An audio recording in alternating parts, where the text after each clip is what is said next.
咚！路亚卷线器已经被厂家当做车来做了哈，至少营销这块是这样。那2023年还没结束2024款呢就已经上市了。这不赶时髦，喜提D家的2024水滴轮旗舰 Steez SV-TW 一枚，相信大家都已经被D家宣传撩得心浮气躁。那废话不多说，现在就来开箱吧。那我手里这台呢是左手版的 XH 8.5:1超高速比的100型号的2024版 Steez。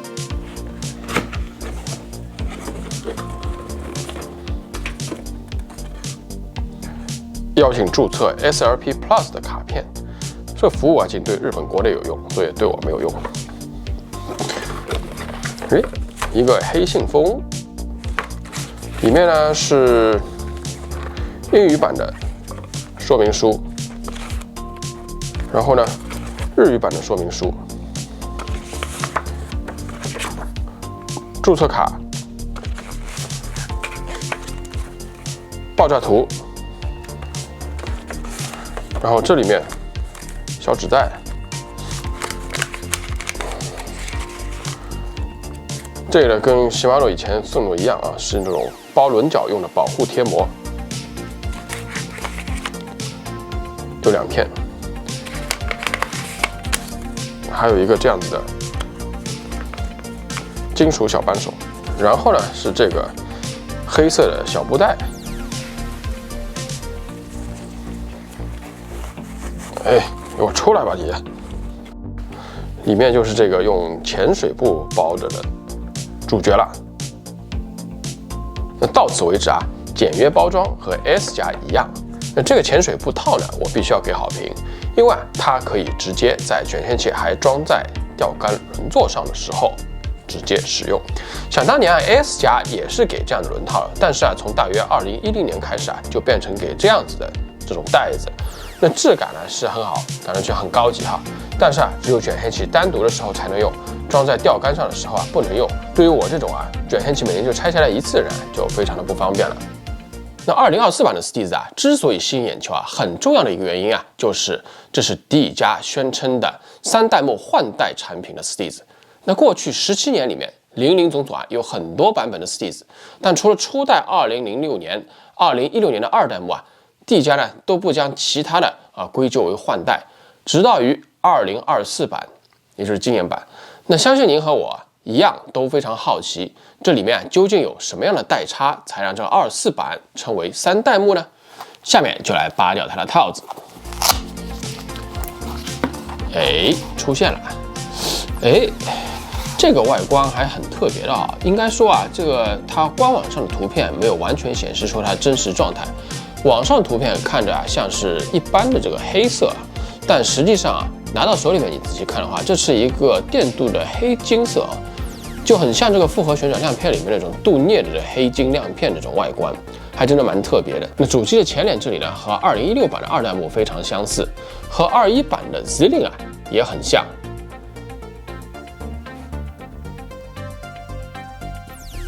卷线器的自重是160克。同21版的 Steez Limited SV-TW 和16版的2代 Steez 自重是相同的。然后呢，全系列都是100大小的这个尺寸的线杯。那这个线杯在 D 家卷线器当中是独一无二的。等一下呢，详细来说。线容量的话呢是14磅，3.5号碳线70米的容量。尺速比选择方面有6.7、7.8和8.5速比，左右各一的型号，一共6个机种。所有机种的最大刹车力都是5公斤，摇臂长度也都是85毫米，12+1的轴承。我的这个呢是熊的，我的这个呢是 XHL 也就是超高速比左手卷8.5:1，也是最先上市的机种。机能方面主刹车用的都是 SV Boost， 也就是呢21版的 Zillion 上面率先推出的2段的电磁感应刹车。那这个刹车我在 Zillion 1年测评的时候说过了后段延伸是很明显的，我个人是非常给好评的。那感兴趣的朋友呢，可以考古上方的小卡片。然后呢，依旧是 TWS 的抛头导归 Hyperdrive Design 主传动设计 UTD 低静摩擦刹车片设计。然后呢，它也是带有出现报警音的。那抛头刹车的调整啊是在这个地方。相比它前代的 Steez 来说呢，其实呢这种刹车调整呢位置啊是更像 Zillion 了。关于这一点呢，我们后面还会细说。然后呢，这边有一个开关，它是长在这个框架上面的。打开这个开关呢，你就可以把侧盖取出来。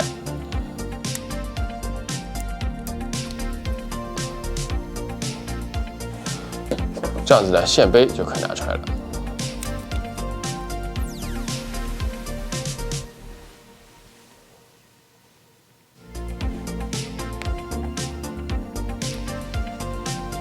线杯的空重是11.2克，然后呢装回去，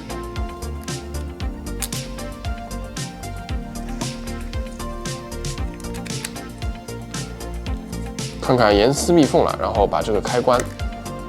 拨回到锁紧位置，这样就好了。然后机身大小的话呢，它是属于一般的泛用类型哈，不大不小，和21版的 Zillion 啊比较一下，大家可以看到哈。基本上呢，其实呢是比这个21版的 Zillion 要小那么一丁点儿，然后呢，跟它2016版的这个 Steez 的话，也是小了，总体上小了大概3毫米左右。然后啊，装在吊杆上之后呢，坐高也和 Zillion 啊是非常相似。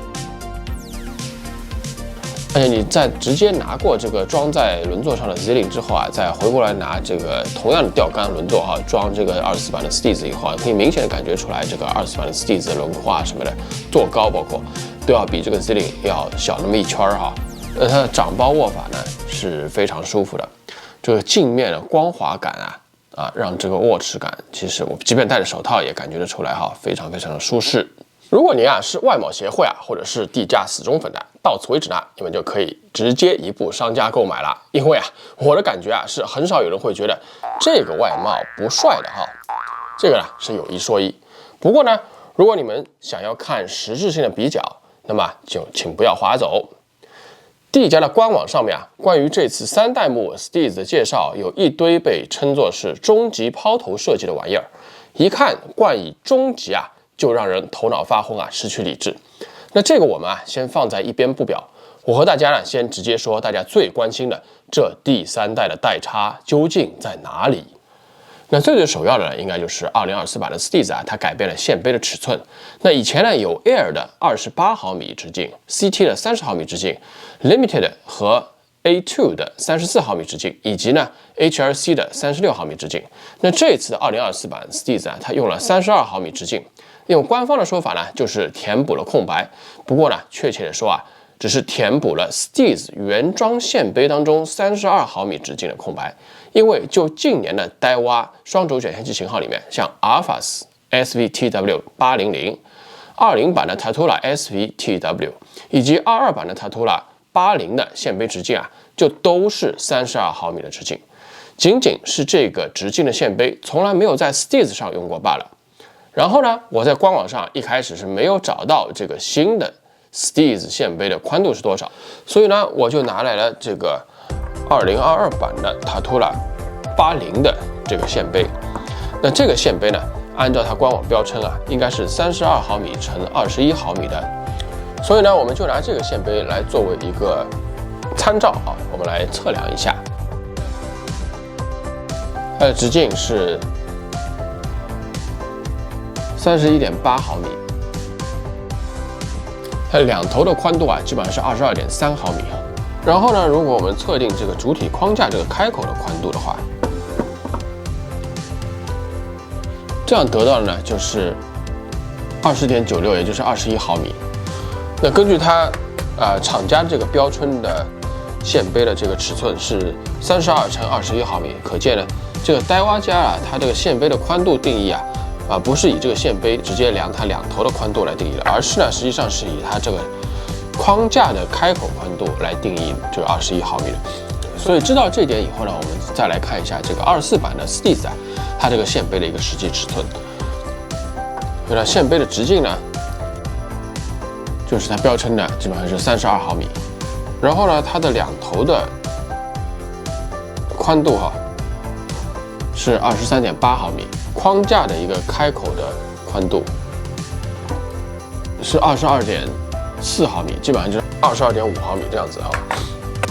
也就是说呢，虽然直径一样，但是呢，新 Steez 的线杯宽度啊，比 Tatula 80的3221的线杯宽了1.5毫米左右。那按照 D 的定义呢，这个型号应该是22.5毫米线杯。后来呢，我在它官网产品介绍最底下的专门页点进去，才看到确实尺寸呢就是32-22.5毫米。而在一般的产品介绍网页和具体的型号尺寸表中呢，我是没有看到任何关于线杯宽度的数据，这是一波很神奇的操作哦。那因为直径和宽度两方面的缩小呢，官网称啊，相比上代 Steez 线杯呢，这次的线杯啊减轻惯性15%，但是啊，这没有说这到底是空杯相比还是满线相比。实际上呢，24 Steez 100的线容量比上一代的1016要低。差别啊是14磅3.5号日本规格的尼龙或者碳线相差20米，但这点线如果用碳线计算的话，就是2.5克哈，那占了空杯自重的大概20%左右。所以呢，官网说的15%呢，估计应该是空杯相比。那关于线杯自重和抛投的影响，我以前有过具体的分享，大家呢可以考古右上方的小卡片。那前面提到了 Alphas SVTW 啊，和 Tatula 80一样，都是32-21线杯，容量是14磅80米，而20 Tatula SVTW 啊是32-24线杯。相比24 Steez 的32-22.5线杯呢，这就意味着第一，这个线杯啊要比 Alphas 800的浅，因为啊容量比它低，但是呢比它宽，外径还一样。那第二啊，这个线杯型号啊是Daiwa目前所有的双轴卷线器里面的独一号，目前还没有任何互换的可能。所以啊，想要买24版的 Steez， 然后用手里已经有的 SV 线杯互换来达到一机多用目的的朋友啊，你们都可以洗洗睡啦。根据 D 家和一众改装厂的一贯的德行，不久的将来必然会有一系列基于32-22.5尺寸的新 SV Boost 线杯的面世。那说到这里呢，如果您是 D 家死忠粉的话呢，我强烈建议你们啊，真的是去学一学毛利小五郎大叔，赶紧啊把脖子洗干净，准备好。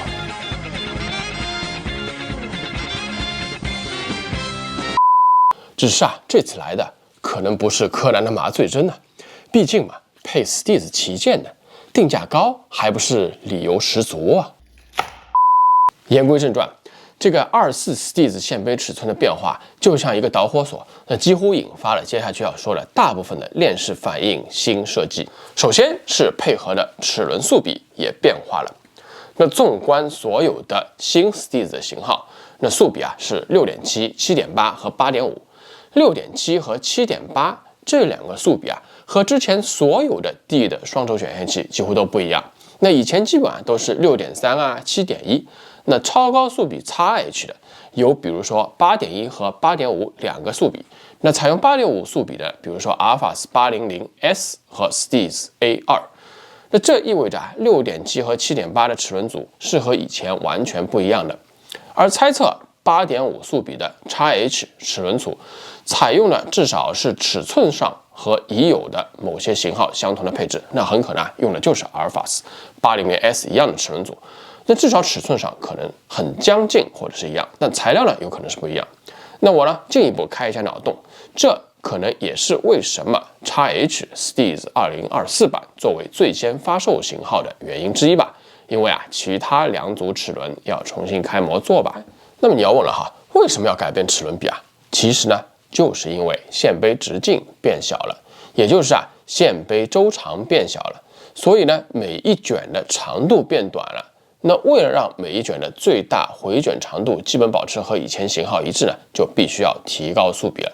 值得注意的是啊，新 Steez 的低速和高速型号最大回卷长度啊是和以前型号一样的，分别呢是67和75公分。但是呢，超高速相比 Steez A2 啊就少了5公分，是85公分，而和 Alphas 800S-XH 是一样的。因为这两个齿轮比以及线杯直径是一模一样的。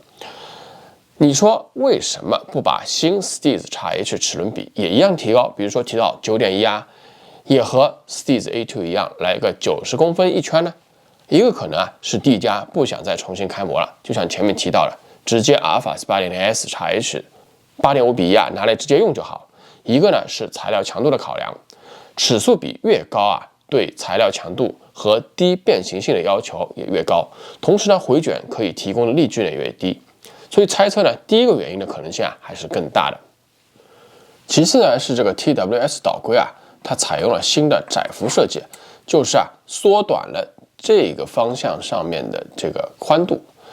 这里的新窄幅设计的原因之一啊，也是因为刚才给大家量过的哈，线杯宽度的这个变化。新 Steez 的它的线杯宽度是22.5毫米，那前代 Steez 和21版 Z-Link 呢同为34/24的线杯，那它的宽度就是24毫米。那这里是窄了1.5毫米哈。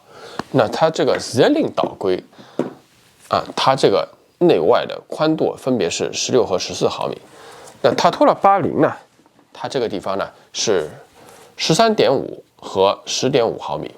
所以这个窄幅设计啊，也根本不能算是什么革新设计。那Tatola 80和 Alphas SVTW 800上面就已经因为线杯宽度变化而把导规宽度缩小了。本来嘛就是这样子，你要是21毫米宽度的线杯，还弄一个 Z-Link 那样的宽的 TWS 的导规，那导规处在马花棒两端的时候啊，按下抛线开关抛投的时候，比方现在这样哈，那这样的这里的线啊，如果这个导规再宽一些的话，在这个角落里面的线它在抛投的时候就很可能碰到这个卷线器的框架了。所以说呢，这是近乎本能的窄化设计，真的不能仅仅以这个窄化设计而说是革新哈。那么我通过一般的游标卡尺测量发现啊，这3个 TWS 导规的倒三角高几乎是一样的。新 Steez 不同之处啊，在于横向看过去啊，这个钝角角度更大、更倾斜。这应该啊就是官网说的改变了开口角度。那按照一般的逻辑啊，减小线杯直径，然后缩小 TWS 导规的宽度，应该呢会影响抛投的距离。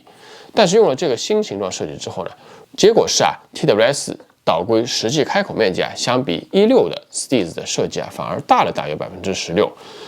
相比采用同样宽度但是老形状设计的，大了27%的面积。也就是说呢，不改变形状，单一缩小宽度的话呢，会导致导规开口面积缩小9%。外加配合了特殊的 DRS 涂层啊，那进一步减少掉线与过线环的摩擦，再加上配合了 SV Boost 的抛投刹车，反而呢综合起来就更加便于远投了。官方数据给出了是7克吊组抛投距离相比16版的 Steez 提升了4.9%。那么我这里啊就不去深究它究竟是什么耳啊、吊组啊、什么吊杆吊线配置，反正呢不同耳中的抛投距离啊，同2016版的 Steez 的比较结果啊都在这里，大家可以自己看。说实话，这里面多少是减小线容量之后的低惯性造成的优势，多少又是 TWS 导规加上 SV Boost 联合新设计作用啊，需要打一个大大的问号。还有啊，为什么官网要专挑7克对照组的4.9%的差距来说事儿呢？这玩意儿而且还没有列出具体的是多少抛投距离，只有一个百分比。那我算它20米吧，4.9%的差别就是1米，还不到。所以我对于这种设计啊，是否真的增加抛投距离啊，持保留态度。在我看来，就叫不影响抛投更加贴切好了。好了，这里啊讲了很多数字啊、形状了。简言之啊，如果21版 Z-Link 的导规啊是低腰三角内裤的话，那24版 Steez 的新 TWS 导规就更像是高腰的传统三角裤，也就是整个屁股都包起来那种哈。只是呢腰围更小，然后呢结果是不仅能拥有32毫米直径、低惯性线杯抛投的轻松优势，还能呢不影响距离。这个呢就是让大家怎么说呢，形象化的记忆吧。这个比方打的是不怎么样哈。YouTube 不要审查我。然后啊，一个官方大吹特吹的新设计啊，是完全去掉了机械刹车。哎，等一下，不是说 D 家在6、7年前就已经完全去掉了机械刹车吗？哈哈，其实啊，即便是 D 家称为所谓的 Zero Adjuster 零调整，那这个旋钮依然是一直保留着对线杯轴向施加横向摩擦力作用的。长轴线杯的，比如塔图拉80和塔图拉 SV7W， 短轴的，比如说21版的 Zilling 和以前的 Steez， 这里啊都是可以适当来增加辅助刹车的。虽然其实对于 D 家的磁力刹车这部分呢并不必要，那这一点我在分析不同抛头刹车的时候已经详细介绍过了。感兴趣的朋友呢，还是欢迎考古上方小卡片。那么这次 D 家就是完全去掉这部分功能啊，这个旋钮侧盖它就需要匹配的这个小钥匙来打开了，把这4个凸起和它旋钮上的4个凹槽对准，然后呢把它旋松，然后你就可以用手了。然后这样录出来以后呢，这就是一个注油的地方。我现在呢是把这个抛线开关是按下去的哈，然后呢，我现在的磁力刹车调成0哈，大家看一下，基本上波动一下这样转啊。如果我在它侧向去挤压它的这个轴，是不是就侧向压力对它这个整个线杯的转速什么的没有任何的影响也就是说，它在这边呢是把它的这个机械刹车真的是完完全全的去掉了。那新的 Steez 根据说明书它出厂的时候是调教到 D 家一向以来宣教的所谓叫 0.2 毫米左右这个线杯左右晃动框量的。大家可以仔细的看一下我把它凑近一点。这个 0.2 毫米左右的这个框量，我们用手指去拨动它这个线杯的时候，基本上真的是很难感觉得出来它有左右的这个晃动的，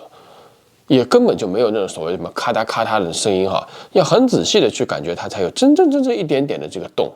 那这个才是真正的呆蛙的所谓叫零调整 0.2 毫米的这个框量。那如果您手里面这个 D 家的磁力卷线器你调到它所谓 0.2 毫米，你认为是 0.2 毫米，但实际上你检测的时候发现2个手指捏住它就很容易的那样大幅度的在动，然后还是发出咔嗒咔嗒声音的，那这个就是调得太松了。这可能也是 D 家这次索性完全去掉了自由调整的侧盖旋钮的原因之一那因为大家调整的话呢，可能普遍都会太松然后呢，我们再来看这个主刹车的调整按钮我们刚才提到了，它跟这个 Zilling 的这种设计很像，都是在这边的隐藏式的，但是它露出的部分其实你会看比这个 Zilling 要少很多。然后呢，就它这个旋钮它比这个 Zilling 的感觉稍微要窄那么一点点而且还有一个很关键的区别就是什么？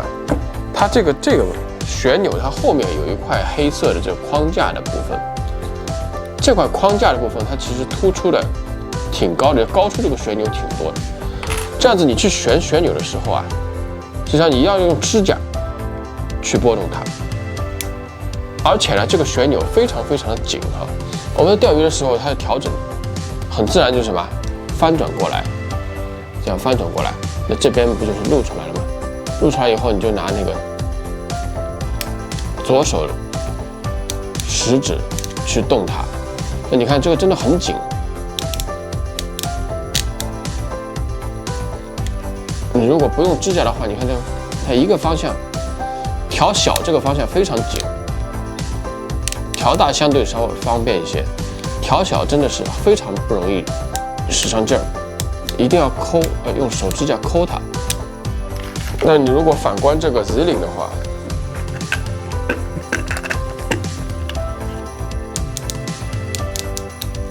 我就直接用食指的这个肉垫部分去接触它，然后不管你往大调、往小调都是一样的轻松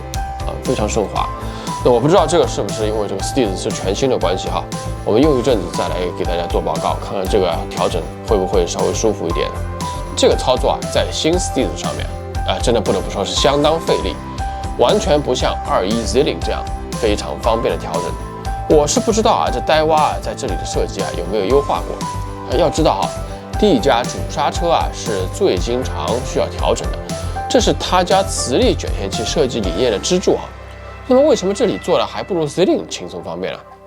那如果今天是塔图拉80开箱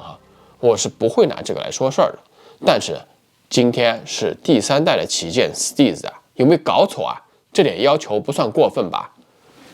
还有另外一个改变啊，就是这个新型刹车的这每一根杆子都是更加的细了。要跟 Ceiling 比一比的话，它是更加细了，而且它都是用了那个金属的那个 Ceiling 的话，这边感觉上像是那个 Graphite 或者还是什么塑料的。然后呢，它号称就是什么调整刹车的这个低搭音啊，它也做了所谓的优化。听一下，那这个低搭音啊，确实是比2.1的 Ceiling 啊要来的响亮。